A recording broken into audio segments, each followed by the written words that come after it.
Bonjour, mes amis. Welcome back to another read along together from the Count of Monte Cristo. I'm Christina, the manager of the PB Library, and thank you for joining me.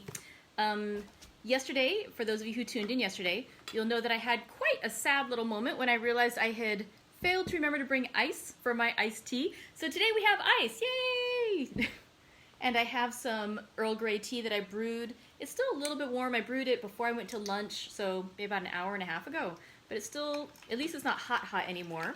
So we're just going to go and throw it on over the ice, let it get nice and cold. Then we'll add in some cream and we'll have our iced Earl Grey latte. Hi, Pam. Good to see you. All right, so let's throw in a little bit of milk. Ta-da! I should bring in a better milk container, but this will do. Let's see what we got. Let's give that a pretty stir. I do like the clear glass. It just makes it a little extra fun. Okay, so let's see how that came out.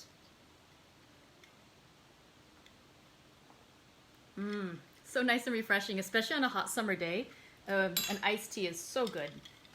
Okay, so let's talk a little bit about yesterday's reading. Yesterday we read only one chapter, but as usual, it was a long chapter.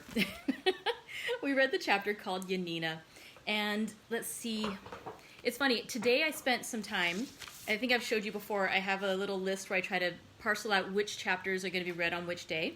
So I was skimming ahead today to figure out what we're going to read. I'm going to give you a sneak preview. We're going to make it through chapter 94 next week, but oh my goodness, there's so much exciting things going on. So I was like trying to remember, what did we read yesterday in Yanina?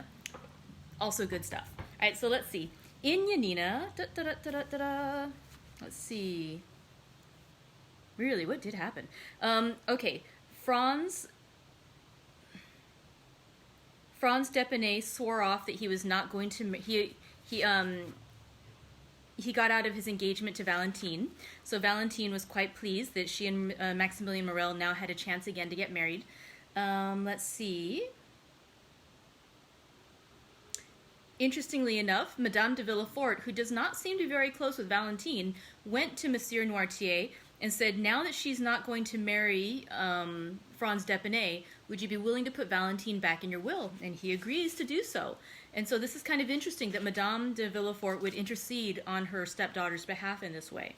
Let's see. Also, in a previous chapter, the Count of Monte Cristo had been speaking with Baron Danglars, who had asked Monte Cristo to go speak to the Comte de Morcerf, Albert de Morcerf's father, to see if they were really still intent on making the marriage between Albert de Morcerf and Eugenie Danglars. And the reason we know that the banker Baron Danglars wanted to push this conversation to happen sooner than later is that he started to think he may not want his daughter to marry Albert de Morcerf, and that instead he might rather have her wed Andrea Cavalcanti, whom he believes to be very wealthy and to be a prince even. And so, he's trying to push for that match, and so he wants to see about stopping the other. So after the conversation that Monte Cristo has with the Count of Morcerf, the Count of Morcerf, who, we know is a general, so he dresses up in his uniform, he has all his medals on him, he goes to see the Baron Danglars, and he's very friendly, and he's like, well, all right, it's time, let's settle this thing between my son and your daughter.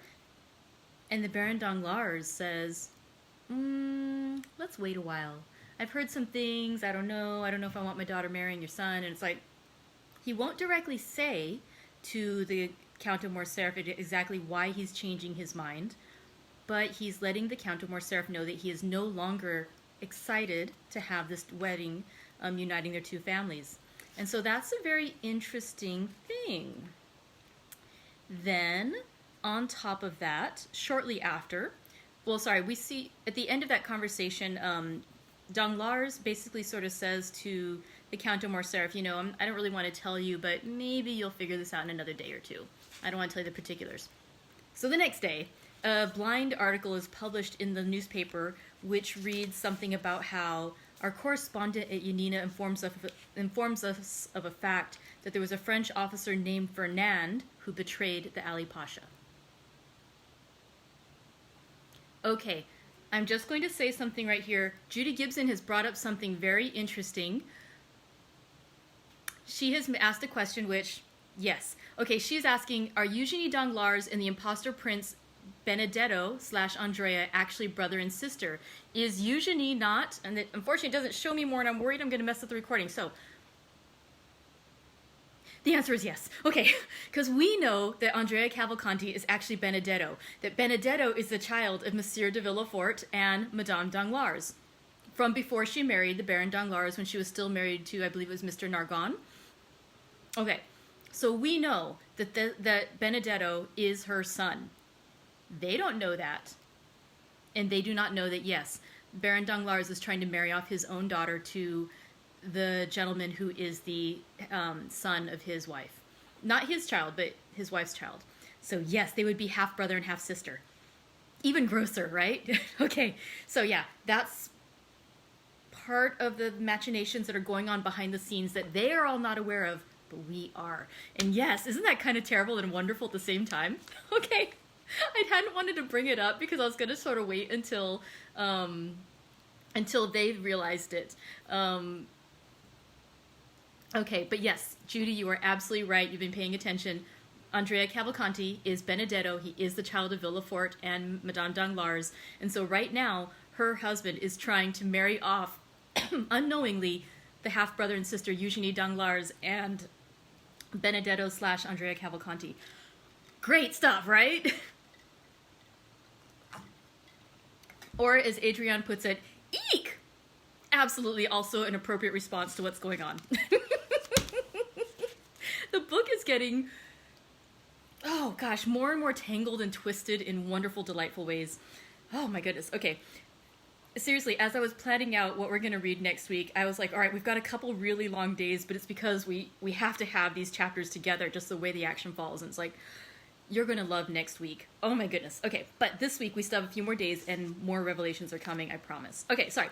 So where we were at was that Albert Morcerf reads this notice in the newspaper about a gentleman named Fernand, who was a French officer who had betrayed the Ali Pasha to the Turks. It doesn't name that Fernand as Fernand Mondego, who is now going by the Count of Morcerf, but Albert de Morcerf believes that it may refer to his father, and he can't believe it's true, and so he goes to the Count of Monte Cristo saying, I need you to be my second in a duel against Beauchamp, the publisher of the paper, who has been my friend, but he's done this terrible thing. He's slandered my father. And the Count of Monte Cristo tries to talk him down. It's like, do not do this thing, do not challenge him. If you are going to go talk to him, do not go with your friends as witnesses. Like, keep this between the two of you. See if you can resolve it. Do not challenge him. And so eventually Albert bows to the counsel of the Count of Monte Cristo enough that when he goes to see Beauchamp, he goes on his own. He tells him, the Fernand you're referring to, I'm pretty sure that's my dad. And Beauchamp is like, I don't even know what you're talking about. I publish the paper. I don't read every little bit. I don't publish every little bit. And so Albert shows it to him. He's like, all right, I don't know anything about this. And Albert's like, well, can you retract it? And he's like, well, I don't know if it's true or not, so I can't retract it. And eventually what the two of them decide is that Beauchamp will research the allegation, and in 3 weeks, if he, once he hasn't, within 3 weeks, he will try to get that answer. And if he cannot retract it, then he will fight that duel with with Albert de Morcerf. So that is what happens. Let me see. Was there anything else? Nope. That's pretty much it. Just that the chapter ends with a sight of Albert seeing Maximilian Morel crossing the street, looking quite happy. And we know that Maximilian Morel is very happy because Valentine Villefort is no longer slated to marry Baron Franz d'Epinay, the son of General Quesnel, who was murdered by her grandfather. Oh my God, it's so twisty and wonderful. Okay. Let's go on. We've got 2 chapters today, chapters 79 and 80. You don't need me to tell you, but they're going to be great today. Okay, our first chapter is called The Lemonade. So enjoy it while you have whatever you're sipping on today, be it lemonade, tea, water, whatever it is. We will read The Lemonade, chapter 79. Morel was, in fact, very happy. Monsieur Noirtier had just sent for him, and he was in such haste to know the reason of his doing so that he had not stopped to take a cab, placing infinitely more dependence on his own 2 legs than on the 4 legs of a cab horse. He had therefore set off at a furious rate from the Rue Meslay, and was hastening with rapid strides in the direction of the Faubourg Saint-Honoré. Morel advanced with a firm, manly tread, and poor Barrois followed him as he best might. Morel was only 31, Barrois was 60 years of age. Morel was deeply in love, and Barrois was dying with heat and exertion. These two men, thus opposed in age and interests, resembled two parts of a triangle, presenting the extremes of separation, yet nevertheless possessing their point of union. This point of union was Noirtier, and it was he who had just sent for Morel, with the request that the latter would lose no time in coming to him, a command which Morel obeyed to the letter, to the great discomfiture of Barrois. On arriving at the house, Morel was not even out of breath, for love lends wings to our desires. But Barrois, who had long forgotten what it was to love, was sorely fatigued by the expedition he had been constrained to use. The old servant introduced Morel by a private entrance, closed the door of the study, and soon the rustling of a dress announced the arrival of Valentine. She looked marvelously beautiful in her deep mourning dress, and Morel experienced such intense delight in gazing upon her that he felt as if he could almost have dispensed with the conversation of her grandfather. But the easy chair of the old man was heard rolling along the floor, and he soon made his appearance in the room. Noirtier acknowledged by a look of extreme kindness and benevolence the thanks which Morel lavished on him for his timely intervention on behalf of Valentine and himself, an intervention which had saved them from despair. Morel then cast on the invalid an interrogative look as to the new favor which he designed to bestow on him. Valentine was sitting at a little distance from them, timidly awaiting the moment when she should be obliged to speak. Noirtier fixed his eyes on her. "Am I to say what you told me?" asked Valentine. Noirtier made a sign that she was to do so. "Monsieur Morel," said Valentine to the young man, who was regarding her with the most intense interest, "my grandfather, Monsieur Noirtier, had 1,000 things to say, which he told me 3 days ago, and now he has sent for you that I may repeat them to you. I will repeat them then, and since he has chosen me as his interpreter, I will be faithful to the trust, and will not alter a word of his intentions." "Oh, I am listening with the greatest impatience," replied the young man. "Speak, I beg of you." Valentine cast down her eyes. This was a good omen for Morel, for he knew that nothing but happiness could have the power of thus overcoming Valentine. "My grandfather intends leaving this house," said she, "and Barrois is looking out for suitable apartments for him in another." "But you, Mademoiselle de Villefort, you, who are necessary to Monsieur Noirtier's happiness—" "I?" interrupted Valentine. "I shall not leave my grandfather. That is an understood thing between us. My apartment will be close to his. Now, Monsieur de Villefort must either give his consent to this plan or his refusal. In the first case, I shall leave directly, and in the second, I shall wait till I am of age, which will be in about 10 months. Then I shall be free. I shall have an independent fortune, and—" "And what?" demanded Morel. "And with my grandfather's consent, I shall fulfill the promise which I have made you."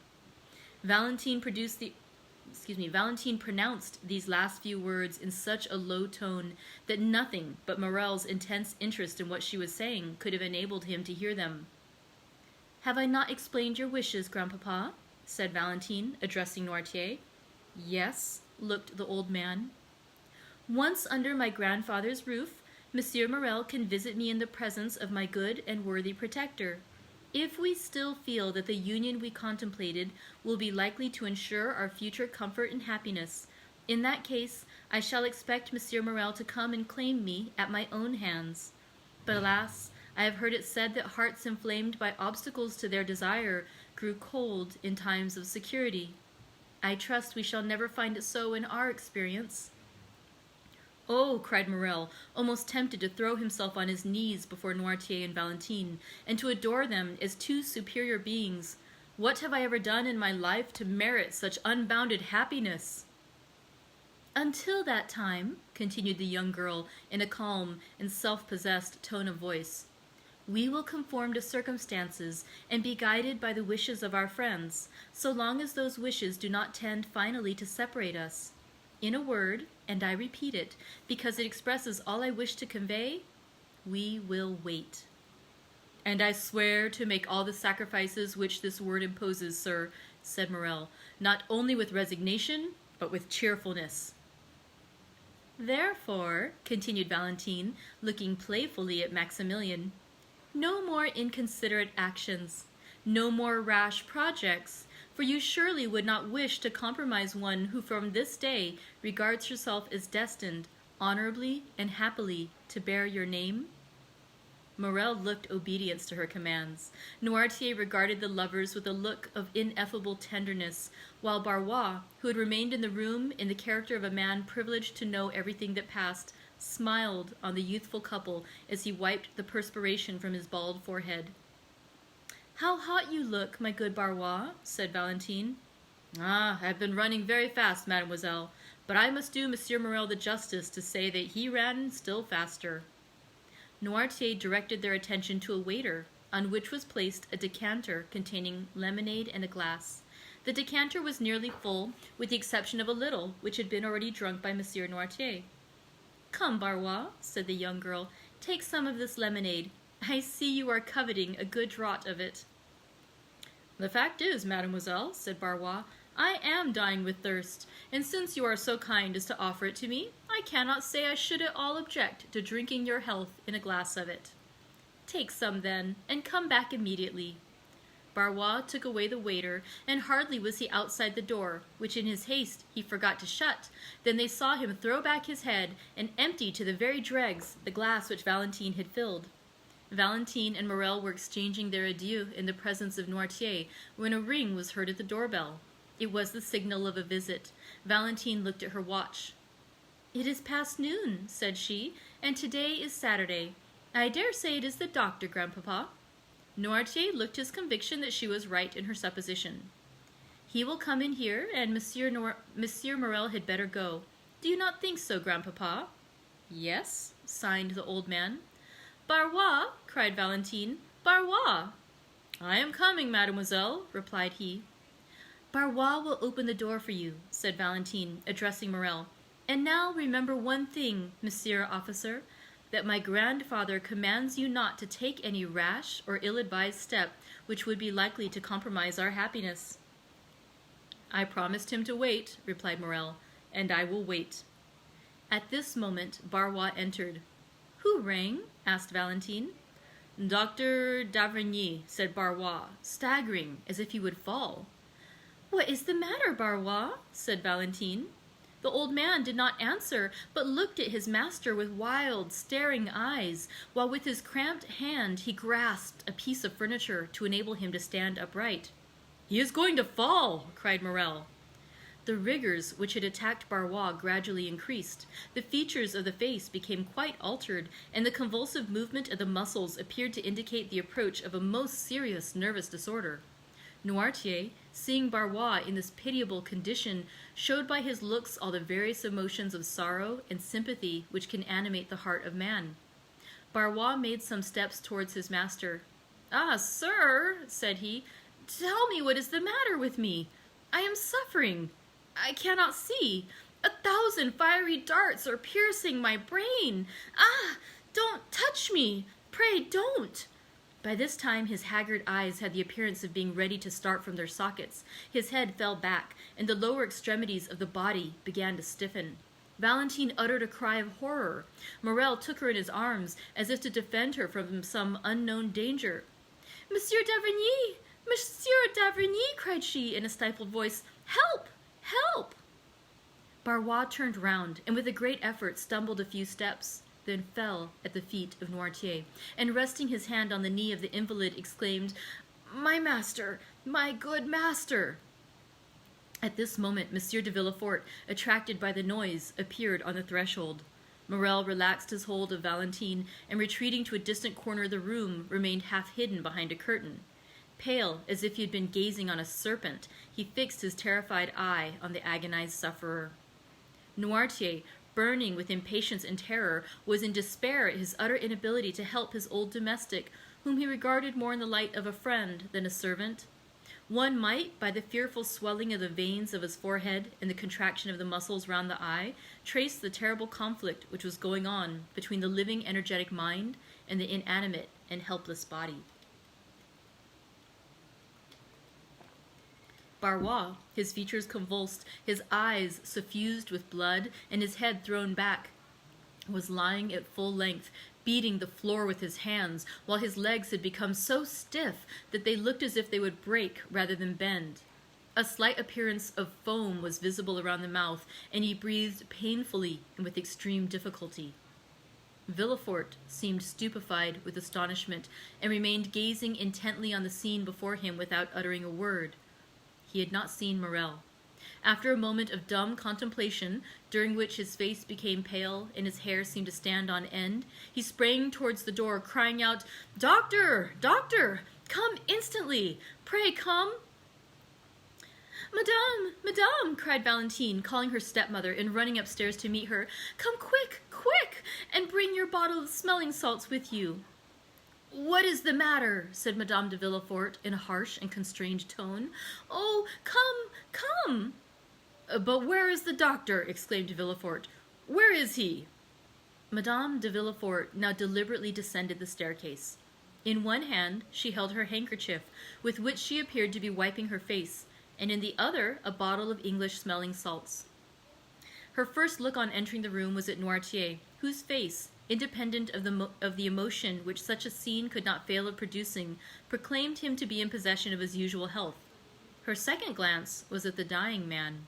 She turned pale, and her eye passed quickly from the servant and rested on the master. "In the name of heaven, madame," said Villefort, "where is the doctor? He was with you just now. You see this is a fit of apoplexy, and he might be saved if he could but be bled." "Has he eaten anything lately?" asked Madame de Villefort, eluding her husband's question. "Madame," replied Valentine, "he has not even breakfasted. He has been running very fast on an errand with which my grandfather charged him, and when he returned, took nothing but a glass of lemonade." "Ah," said Madame de Villefort, why did he not take wine? Lemonade was a very bad thing for him." "Grandpapa's bottle of lemonade was standing just by his side. Poor Barrois was very thirsty, and was thankful to drink anything he could find." Madame de Villefort started. Noirtier looked at her with a glance of the most profound scrutiny. "He has such a short neck," said he. "Madame," said Villefort, "I ask where is Monsieur d'Avrigny? In God's name, answer me." "He is with Edward, who is not quite well," replied Madame de Villefort, no longer being able to avoid answering. Villefort rushed upstairs to fetch him. "Take this," said Madame de Villefort, giving her smelling bottle to Valentine. "They will no doubt bleed him, therefore I will retire, for I cannot endure the sight of blood." And she followed her husband upstairs. Morel now emerged from his hiding place, where he had remained quite unperceived, so great had been the general confusion. "Go away as quick as you can, Maximilian," said Valentine, "and stay till I send for you. Go." Morel looked towards Noirtier for permission to retire. The old man, who had preserved all his usual coolness, made a sign to him to do so. The young man pressed Valentine's hand to his lips, and then left the house by a back staircase. At the same moment that he quitted the room, Villefort and the doctor entered by an opposite door. Barrois was now showing signs of returning consciousness. The crisis seemed past. A low moaning was heard, and he raised himself on one knee. D'Avrigny and Villefort laid him on a couch. "What do you prescribe, doctor?" demanded Villefort. "Give me some water and ether. You have some in the house, have you not?" "Yes." "Send for some oil of turpentine and tartar emetic." Villefort immediately dispatched a messenger. "And now let everyone retire." "Must I go too?" asked Valentine timidly. "Yes, mademoiselle. You especially," replied the doctor abruptly. Valentine looked at Monsieur d'Avrigny with astonishment, kissed her grandfather on the forehead, and left the room. The doctor closed the door after her with a gloomy air. Look, doctor," said Villefort. "He is quite coming round again. I really do not think, after all, it is anything of consequence." Monsieur d'Avrigny answered by a melancholy smile. How do you feel, Barrois? Asked he. A little better, sir. Will you drink some of this ether and water? I will try, but don't touch me. Why not? Because I feel that if you were only to touch me with the tip of your finger, the fit would return. Drink. Barrois took the glass, and raising it to his purple lips, took about half of the liquid offered him. Where do you suffer? Asked the doctor. Everywhere. I feel cramps over my whole body. Do you find any dazzling sensation before the eyes? Yes. Any noise in the ears? Frightful. When did you first feel that? Just now. Suddenly? Yes, like a clap of thunder. Did you feel nothing of it yesterday or the day before? Nothing. No drowsiness? None. What have you eaten today? I have eaten nothing. I only drank a glass of my master's lemonade. That's all. And Barrois turned towards Noirtier, who, immovably fixed in his wheelchair, was contemplating this terrible scene without allowing a word or a movement to escape him. Where is this lemonade? Asked the doctor eagerly. Downstairs, in the decanter. Whereabouts downstairs? In the kitchen. Shall I go and fetch it, doctor? Inquired Villefort. No, stay here and try to make Barrois drink the rest of this glass of ether and water. I will go myself and fetch the lemonade. D'Avrigny bounded towards the door, flew down the back staircase, and almost knocked down Madame de Villefort in his haste, who was herself going down to the kitchen.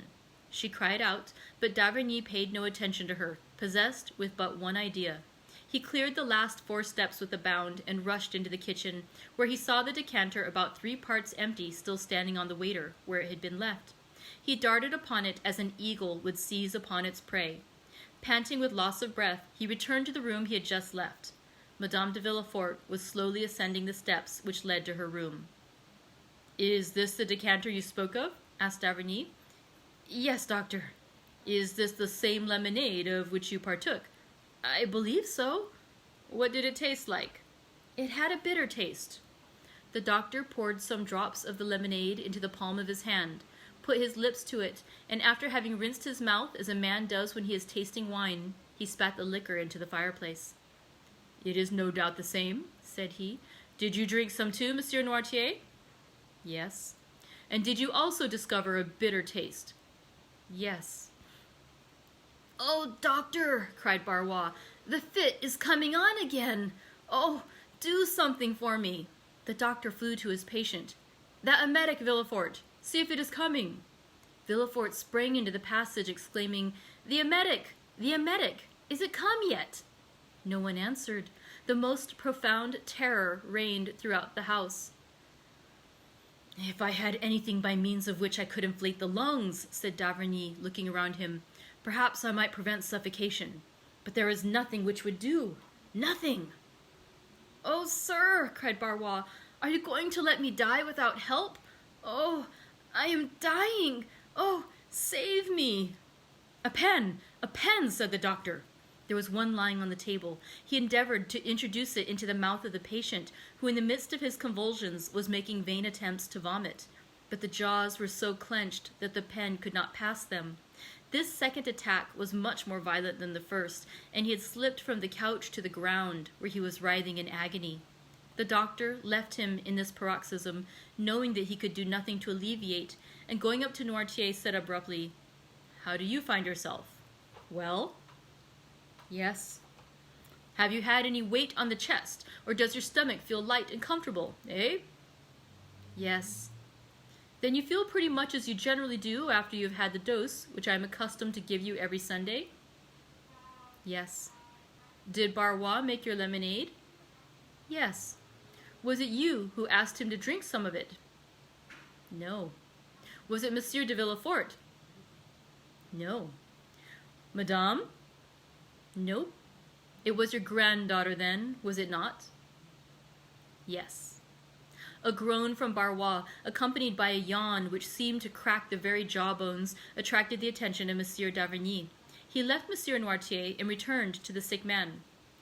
Barrois, said the doctor, can you speak? Barrois muttered a few unintelligible words. Try and make an effort to do so, my good man, said d'Avrigny. Barrois reopened his bloodshot eyes. Who made the lemonade? I did. Did you bring it to your master directly it was made? No. You left it somewhere then, in the meantime? Yes, I left it in the pantry because I was called away. Who brought it into this room then? Mademoiselle Valentine. D'avrigny struck his forehead with his hand. Gracious heaven! Exclaimed he. Doctor! Doctor! Cried Barrois, who felt another fit coming. Will they never bring that emetic? Asked the doctor. Here is a glass with one already prepared, said Villefort, entering the room. Who prepared it? The chemist who came here with me. Drink it, said the doctor to Barrois. Impossible, doctor. It is too late. My throat is closing up. I am choking. Oh, my heart. Ah, my head. Oh, what agony. Shall I suffer like this long? No, no, friend, replied the doctor. You will soon cease to suffer. Ah, I understand you, said the unhappy man. My God, have mercy upon me. And uttering a fearful cry, Barrois fell back as if he had been struck by lightning. D'avrigny put his hand to his heart and placed a glass before his lips. Well, said Villefort, go to the kitchen and get me some syrup of violets. Villefort went immediately. Do not be alarmed, Monsieur Noirtier, said d'Avrigny. I am going to take my patient into the next room to bleed him. This sort of attack is very frightful to witness. And taking Barrois under the arms, he dragged him into an adjoining room. But almost immediately, he returned to fetch the lemonade. Noirtier closed his right eye. You want Valentine, do you not? I will tell them to send her to you. Villefort returned, and d'Avrigny met him in the passage. Well, how is he now? Asked he.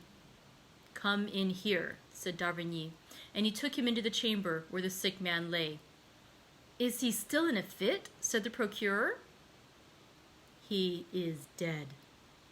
Villefort drew back a few steps, and clasping his hands, exclaimed, with real amazement and sympathy, Dead? And so soon, too? Yes, it is very soon, said the doctor, looking at the corpse before him.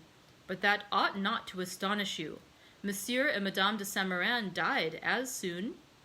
People die very suddenly in your house, Monsieur de Villefort. What? Cried the magistrate with an accent of horror and consternation. Are you still harping on that terrible idea? Still, sir, and I shall always do so, replied d'Avrigny, for it has never for one instant ceased to retain possession of my mind, and that you may be quite sure I am not mistaken this time, listen well to what I am going to say, Monsieur de Villefort. The magistrate trembled convulsively. There is a poison which destroys life almost without leaving any perceptible traces. I know it well. I have studied it in all its forms and in the effects which it produces. I recognize the presence of this poison in the case of poor Barrois, as well as in that of Madame de Saint-Méran. There is a way of detecting its presence. It restores the blue color of litmus paper reddened by an acid, and it turns syrup of violets green. We have no litmus paper, but see, here they come with the spirit of violets. The doctor was right. Steps were heard in the passage. Monsieur d'Avrigny opened the door and took from the hands of the chambermaid a cup which contained 2 or 3 spoonfuls of the syrup. He then carefully closed the door. Look, said he to the procureur, whose heart beat so loudly that it might almost be heard. Here is in this cup some syrup of violets, and this decanter contains the remainder of the lemonade of which Monsieur Noirtier and Barrois partook. If the lemonade be pure and inoffensive, the syrup will retain its color. If, on the contrary, the lemonade be drugged with poison, the syrup will become green. Look closely. The doctor then slowly poured some drops of the lemonade from the decanter into the cup, and in an instant a light, cloudy sediment began to form at the bottom of the cup. This sediment first took a blue shade, then from the color of sapphire it passed to that of opal, and from opal to emerald. Arrived at this last hue, it changed no more. The result of the experiment left no doubt whatever on the mind. The unfortunate Barrois has been poisoned, said d'Avrigny, and I will maintain this assertion before God and man. Villefort said nothing, but he clasped his hands, opened his haggard eyes, and overcome with emotion, sank into a chair. And now chapter 80, the accusation.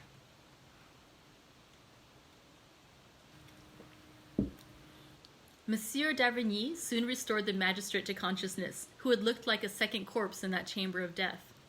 "Oh, death is in my house," cried Villefort. "Say rather crime," replied the doctor. "Monsieur d'Avrigny," cried Villefort, "I cannot tell you all I feel at this moment. Terror, grief, madness."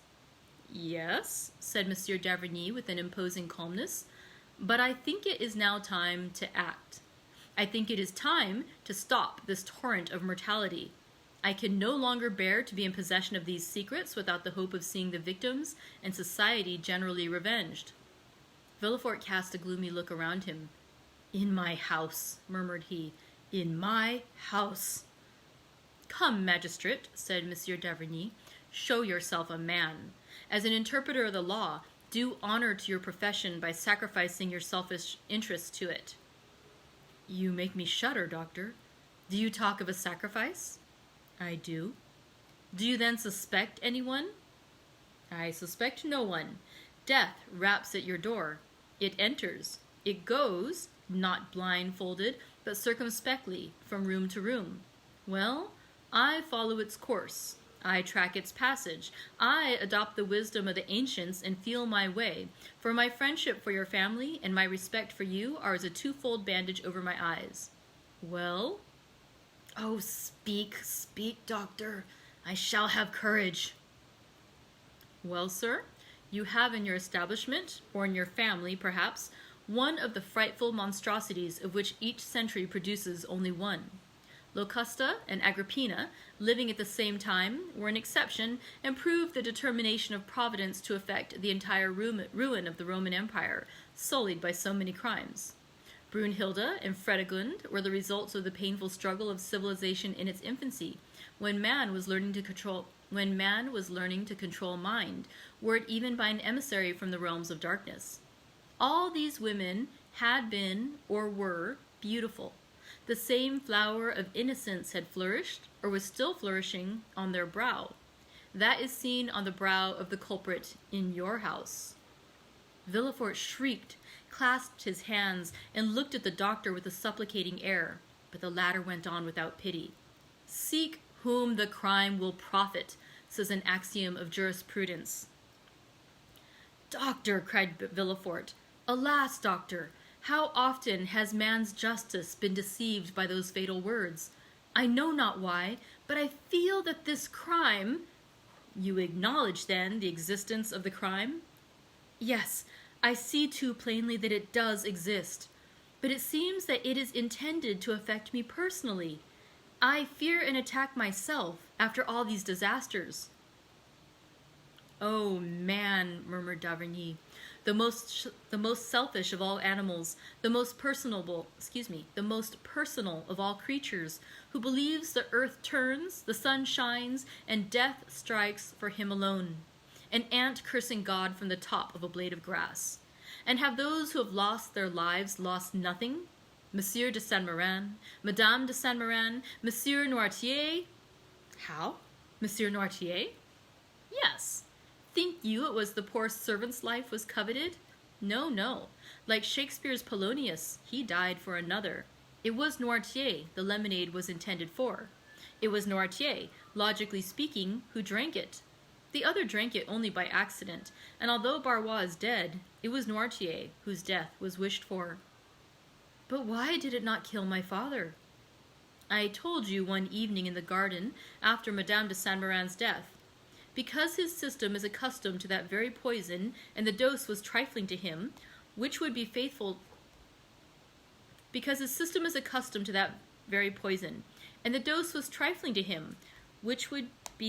to another, because no one knows, not even the assassin, that for the last 12 months I have given Monsieur Noirtier brucine for his paralytic affection.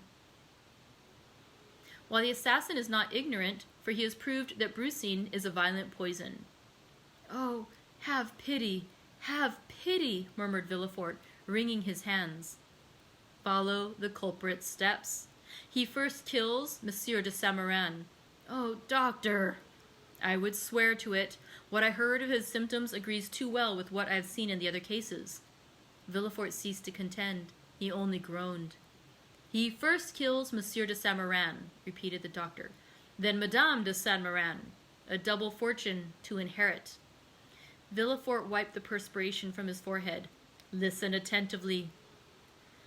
Alas, stammered Villefort, I do not lose a single word. Monsieur Noirtier, resumed Monsieur d'Avrigny in the same pitiless tone, Monsieur Noirtier had once made a will against you, against your family, in favor of the poor, in fact. Monsieur Noirtier is spared because nothing is expected from him. But he has no sooner destroyed his first will and made a second than, for fear he should make a third, he is struck down. The will was made the day before yesterday, I believe. You see there has been no time lost. Oh, mercy, Monsieur d'Avrigny!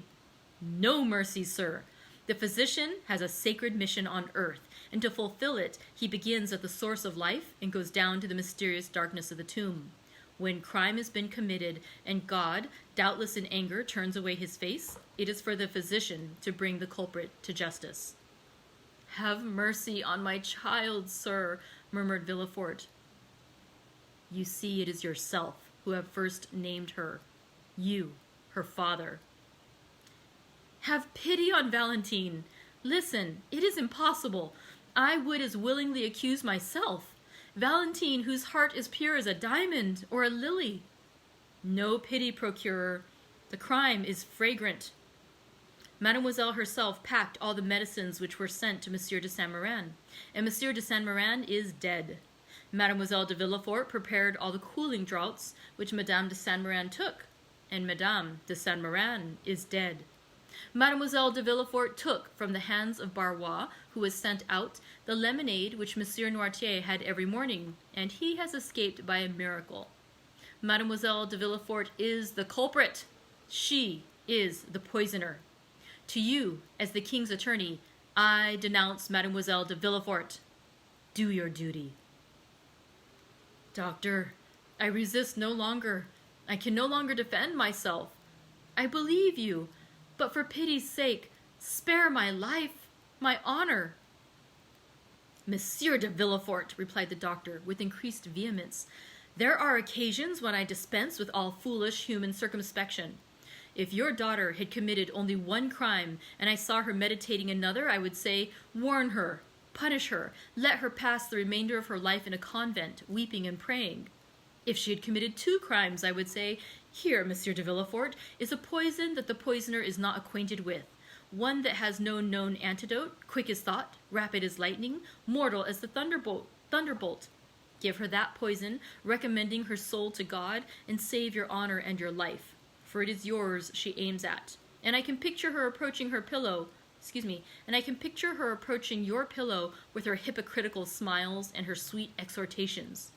Woe to you, Monsieur de Villefort, if you do not strike first. This is what I would say had she only killed 2 persons. But she has seen 3 deaths, has contemplated 3 murdered persons, has knelt by 3 corpses. To the scaffold with the poisoner, to the scaffold.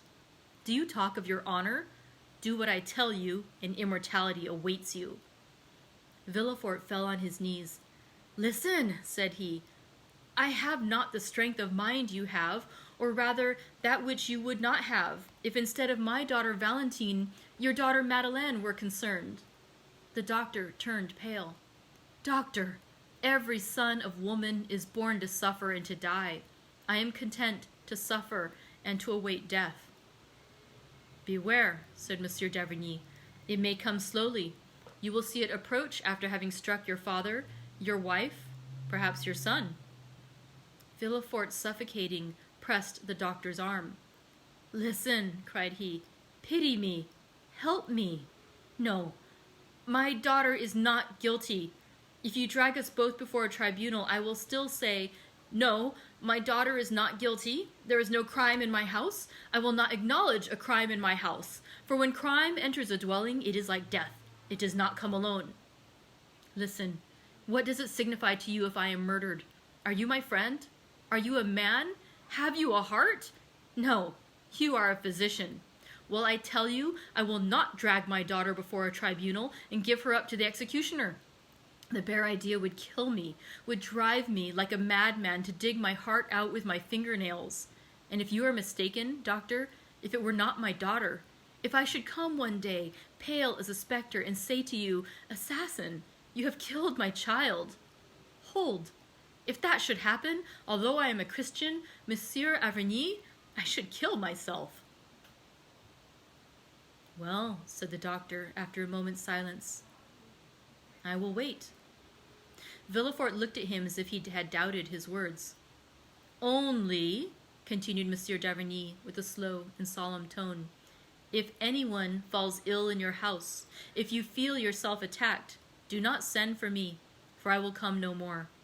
I will consent to share this dreadful secret with you, but I will not allow shame and remorse to grow and increase in my conscience, as crime and misery will in your house.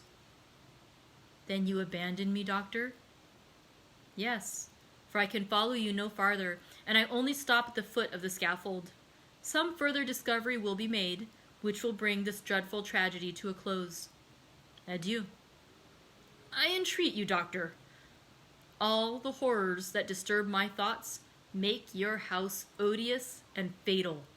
Adieu, sir. One word, one single word more, doctor.